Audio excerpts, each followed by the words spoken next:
القرآن، اور زمین پر اتراتا ہوا نہ چل، بے شک تو نہ زمین کو پھاڑ ڈالے گا اور نہ لمبائی میں پہاڑوں تک پہنچے گا،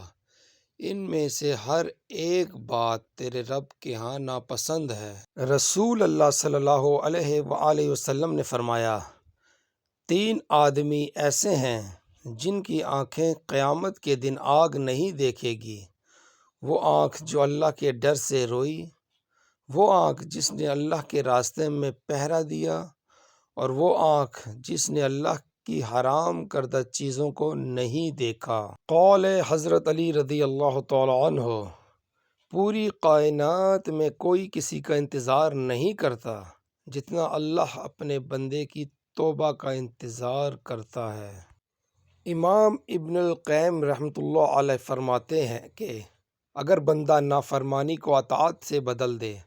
تو اللہ تعالیٰ اس کی سزا کو عافیت سے اور ذلت کو عزت سے بدل دے گا۔